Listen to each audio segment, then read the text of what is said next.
flasim sot për tatuazhet, për artin e bukur të të bërit tatuazhe, një art shekullor, i cili ka mbritur deri në ditët e sotme. Unë e vlerësoj jashtëzakonisht shumë djalin që kam sot në studio, që do ta pyesim sigurisht për tatuazhet, por e vlerësoj maksimalisht për një detaj të vogël por shumë interesant. Ai ka vendosur të jetojë dhe të punojë këtu, në Shkodër, në Shqipëri. Është kthyer nga jashtë shtetit për të dedikuar këtij vendi. Kemi nevojë në fakt për të rinj të cilët vendosin të investohen këtu. Miguel Smoleçka, mirëmëngjes e mirë se erdhe. Mirëmëngjes dhe falenderoj për ftesën që të jem pjesë e këtij emisioni. Jam shumë e lumtur që të kam në studio se duam të njohim pak më tepër. Tani, ti bën tatuazhe. Si nisi kjo dëshira? Dëshira para dëshirës tatuazheve ishte dëshira që unë risha të vizatu gjithmonë që ishi vogël, por nuk është se bosha gjithmonë vizatimet si boshin fëmijë të tjerë. Unë isha shumë i fokusuar te pjesa triboleve, të zhgravinet nëpër banka, nëpër mure, me grafiti, me flite, edhe kështu nisi çdo gjë. Si përfundova sot ku jam avash të pjesë tatuazheve. Sa kohë ka që merresh pra që je dedikuar vetëm tatuazheve? Unë ja kam nisë që në moshën, po të them 14 vjeçare, që kam bërë tatuazhin e parë. Aty nisi çdo gjë, do thonë emocioni i parë ishte dëshirimi shikim parë, si ta thonë. Edhe çish atëherë nuk kam shkuar kurrë deri më sot. Pse të pëlqejnë tatuazhet? Pra, çfarë ka ky lloj arti, ky lloj profesioni që ty të bën për vete dhe ti mendon që po, kjo është rruga ime, unë dua të dedikohem kësaj? Tatuazhi është një njësi shpirtërore të paktën për mua, sepse në momentin që ti vazhdon të bën diçka nuk është si puna letrës, që ti e bën e gabim mundesh me shih me gomë ose me paru me penel, edhe vazhdon prapë. Në tatuazh ke të bash me lëkurë, kështu që duhet të kenë shumë strikt në atë gjë që bën, duhet të kenë shumë i saktë në gjë që bën. Gjë që i përket i fillë karakterit tëm si njëri si natyrë. A është i vështirë ky profesion dhe ku qëndrojnë? Pra, cilat janë vështirësitë me të cilat ti hasesh? Atëherë, vështirësia qëndron sepse duhet të kenë një balancim edhe një kombinim shumë i saktë i pjesës teknike, artistike edhe njerëzore. Te pjesa teknike ti duhet të kenë i trajnuar, sepse në momentin që vazhdon me bë një tatuazh ti duhet të kenë krejt i saktë me parashikuar gjasa që ka me dalë. Përsa i përket pjesës artistike që të thash, ti duhet më lidh me atë gjë që bën atë. Jo thjesht, okay, pa bëj për punë, fitu 2 lekë, edhe kaç shkryvi. Ti duhet më keni lidhën në gjë që bën me një se çai të bëhet që në fund krejt me dalë klientin me thonë, wow, çka ke bë. Kurse kanë njerëzore duhet të kenë se ti duhet me llogaritë atë që kërkon klienti. Se shumë klienta vinë, thonë, "Du më bëj tatuazh, por nuk di ç'a më bë." A ti duhet me bë një bashkëbisedim me klientin, me pyet. Një lloj psikologu. Një lloj psikologu në thënë. Po, a është vështirë se ndonjëherë ata që vinë pa ide, është ky rreziku që edhe mund ndryshojnë mendjen? Është pjesa më e vështirë.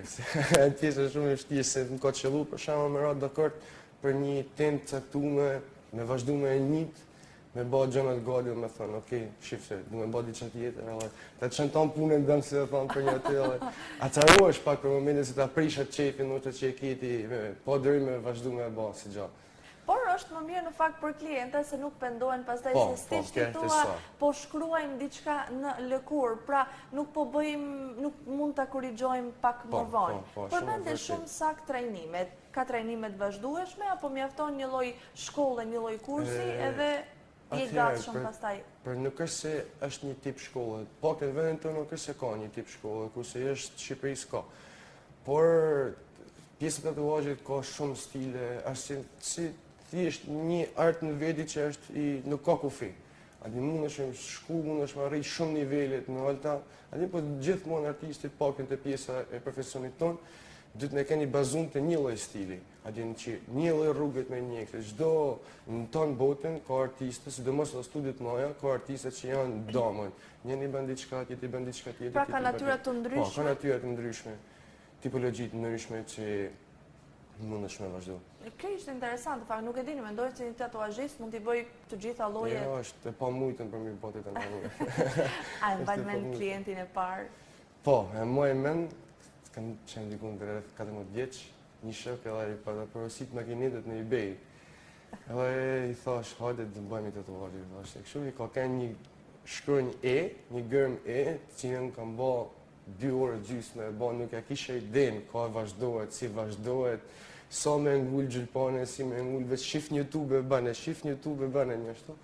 Po, kërsi ka dalë mirë, po jo keq, në Edhe jo keq. i parë. Po një 3 vetë kam pas kështu, me thonë, kavje, le të thonë. Që i thosha, njenit i thosha, vazhdo mirë majë tatuazhin me vazelin, lajë, njëna tjetrit i thosha, mos e laj, mos e ly, ta shëk të cili shkon dam në cili nuk shkon. Si reagon? Si Si doli reagon pastaj?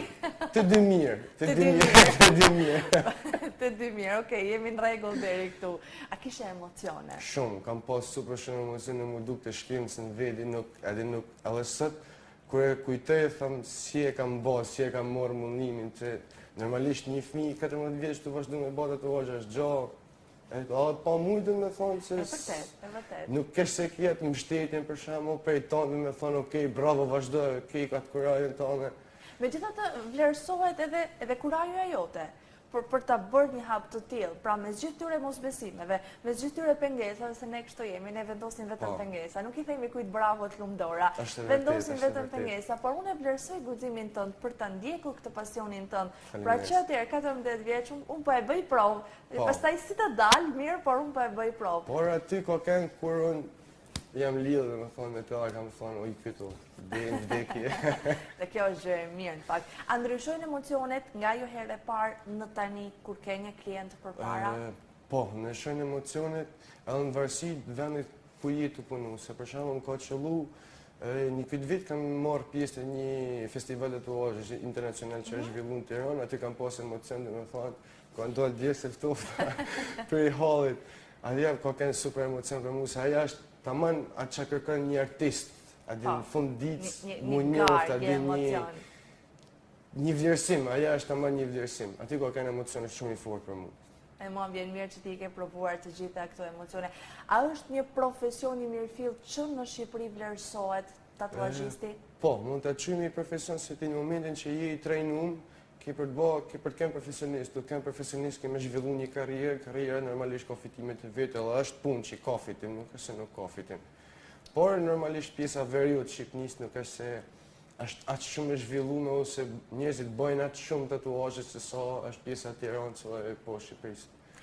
A gjendesh përballë një fakti që mund të kemi edhe genderizim, pra janë atë djemtë meshkujt ato që bëjnë më shumë tatuazhe përkundrejt vajzave? Nëse flasim për në Shkodër, po. Më shumë ka djemë se sa vajzë, por edhe vajzët bëjnë, nuk është se nuk bëjnë, por normalisht bëjnë gjëna të vogla. Në një radhë që vjen të du komplet krahun, kamen, shpinën. Pra detaje të vogla, por kundrejt. Minimaliste, ma, shumë gjëna me kuptim, nuk është se bëjnë një gjë pa kuptim. Me që dolëm të kuptimi, cili është tatuazhi më i çuditshëm që ke realizuar? Më i çuditshëm, nuk është se mund ta them, se nuk është se ka një çuditshëm, se për mua janë tonë të bukur. Po një që më ka mirë kështu në mene, që them pse e ki ba, është një burr, kam pas një studi të vjetër, është një burr, mosha 50 vjeç, ndoshta 60, po kam shumë shok, se më thonë shkojmë shumë mirë, aty Kojshi afër punës ku jam unë, edhe ka bërë një derë të vogël me një piercing edhe shkruam deri maç. Edhe me thamë unë ka me fiksim se si e ka bërë. Se është nuk është derë leshator. Edhe me një piercing të madh për mua. Sa kohë të desh për të realizuar atë? Dikute 2 orë gjysmë 3, nuk e. Zakonisht një tatuazh sa kohë merr? Zakonisht. Pra, në mënyrë të përgjithshme. Dhe me thonë, në mënyrë të përgjithshme që ose është diçka e vogël si emër, ose fine line tattoo, nuk është të më shumë kohë, për e gjysë orë, 40 minuta mund të kryet. Nërse në që ose flasim tatuazhet maja, të pjesa realistike, ku jam allon të stili që bëjore që realizoj, mund të zgjasim për shembull për një krah, varon deri në 30 orë punë. 30 orë punë. Po, që dohet me 5 seanca, minimumi 5 seanca.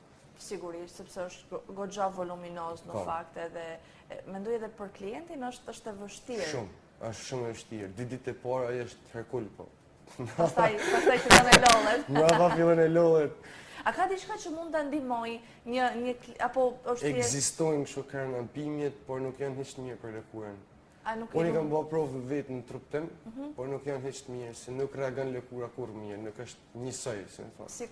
Sikur është e pastër, më mirë duron pak, bën pushim ndoshta një javë, pa vazhdu me bë prap tjetrin, por e din se është çdo gjë natyrale, din. Dhe tatuazhi mendoj Po. qëndron pastaj edhe më mirë. Tatuazhi më i veçantë që ke realizuar, ose ai që të ka mbetur në mendje dhe e kujton si një ndër më të bukurit. Më i bukur ka qenë ky që kam realizuar te festivali të tatuazheve, se ka qenë një gjysmë konë, le të themi komplet pjesa e kësaj, e historisë të Efsa Adamit.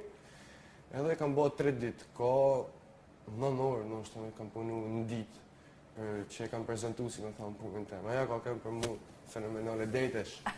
Por për mua çdo herë që bëj një tatuazh, se un kam një rregull tani që nuk e bëj kur 2 herë të njëjtën gjë. Kur, qysh fëmijë nuk e kam bërë kur. Domethënë, ideja gjithmonë te gjërat e projekt. Se të shkurt vinë me bën një emër, family, data, speku i shkon atë ditë bash. Megjithatë, pse këtë vendim tëndin për të mos vërdyer një Po se çdo njeri ka kur vjen një punë që unë e realizoj, nuk kam qejf me realizu deri se tash kur shkosh një vend kesh të dytë njëjtën gjë, atje një artist i ka bërë të dy nuk është bukur edhe për mua. A din unë nuk njihem mirë. Plus që nuk e ke më atë mëlçen si kur jetë e bë ti di çka për herë të parë që nuk e ke idenë se si ka me dal, po jetë të provu vetin. Manë ti e din se si ka me dal, e din se sa orë kemë punu, e din se si ka me shku punë, edhe thjesht e bën, nuk është se e bën me qejf. Nuk ke ndonjë emocion, ndonjë intrigë që të shtyn si për ta parë se si po del. Sa tatuazhe ke ti? Unë po them sa tatuazhe nuk kam. Më thon, pjesë të bosh trupit tëm janë vetëm 2 brinjt. Njëna pjesa mbrapa kons, edhe pjesë të dukshme, njëna dorë edhe pjesa qafse. Sa aspiron të kesh? Fu. Komplet, nërsa përveç pjesës të ftyrës, kokës, këtë dorë nuk kishe dashur me pas, nuk e di se i vogël më ka pëlqyer shumë, po tash nuk e di më mërzit i fije, kurse pjesë tjera fu. A rrezikon të mërziten tatuazhet? Jo, me të thënë drejtën, unë isha mërzit, po mos t'i kisha pas, sa dy nuk e njeh. Sa herë që bëj një të ri, tham duhet edhe këtu.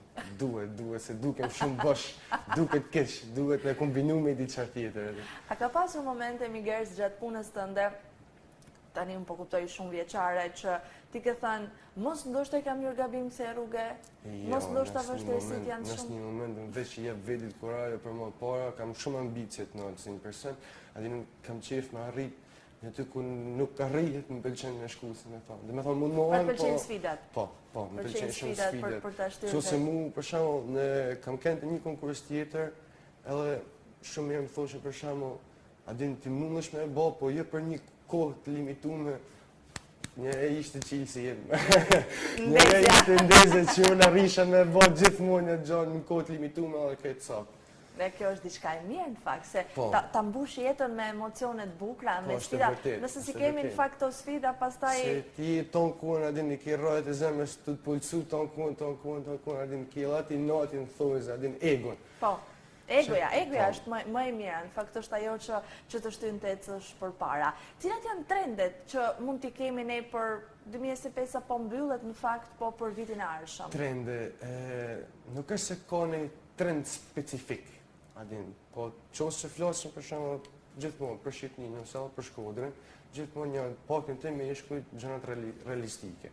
Me thonë që janë full sleeve, komplet krau, gjënat e mëllaja. Ma në të femnat qëndronë ja fine line tattoos, adin ne gja me kuptim kujt klientet nështë nuk e ka me kuptim, po për shtatet të ja gja, një nivelin mirë me gja. A duhet këtë gjithmonë një kuptim një tatuazh, apo mjafton të... Nuk është kuptimi për tatuazhin, ti o du të bash diçka lidhur me familjen tënde, ose diçka që ki kalu në jetë. Po si bone këtë dyja, ke për të bërë diçka që ti të përshtatesh. Gjithmonë te pjesa e klientëve kur vinë du me bërë tatuazh, por nuk di se çfarë më bë.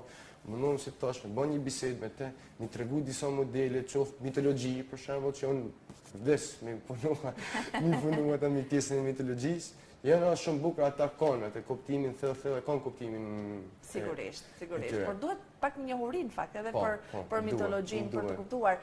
Masa madhe nuk e di nëse mund ta ketë apo jo. Po, mitologjia ka herë edhe klientët kur vinë mua më thonë për dikë më shtollon nuk e di. Edhe hinë lexon, mbas të asaj që lexon mundesh me kriju një dizajn që i përshtatet klientit. Klienti ndoshta ka çefi detaj të vogël me vunte.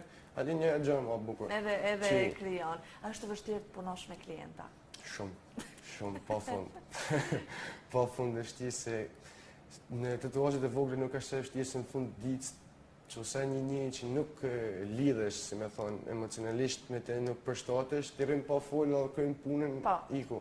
Po kur ke të bësh me gjërat mëdha që është minimumi 5 orë punë, do të rish me menaxhu klientin, po ka herë edhe të kënaq klienti se vazhdon e fletë din të ecë, bësh bisedime, po ka herë ta bën të huma, që veç krynë, edhe vend kufit edhe vazhdon derisi të krynë. A është i rëndësishëm ky komunikimi mes teje dhe mes klientit? Shumë, se në fundit, edhe sikur mas me bë do të hashin ki për të nejtë ty me mu pesor, si unë me te, si klienti me mu, që duhet me ka një fije, si jo nga ana jeme, edhe nga ana klientit.